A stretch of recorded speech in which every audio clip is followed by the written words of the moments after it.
Yeah, asked me about inflation and So the rate of inflation since the start of last year, January 2007, it started at 2.8%, and it's almost doubled to 4.8% in November.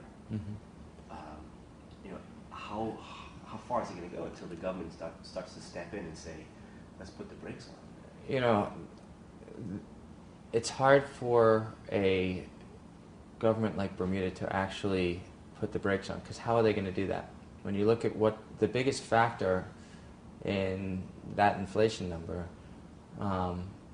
is rent, or one of the largest factors.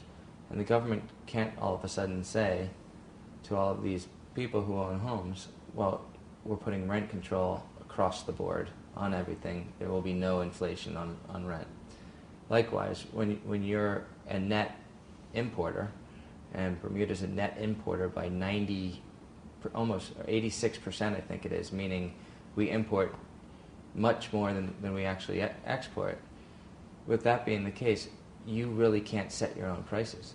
So the cost of milk, let's say, we have to pay, not only do we have to pay for the actual cows, but the food that is brought in to feed these cows is going to be a lot higher, because everything down the line has gotten a lot more expensive worldwide.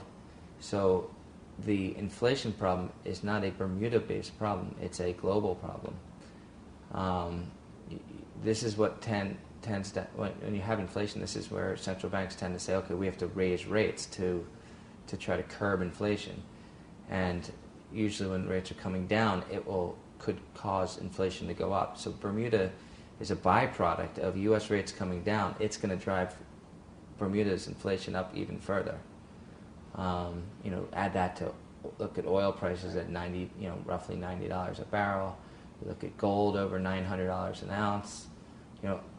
There's inflation as an issue globally, and Bermuda's just paying the price, being such a net importer.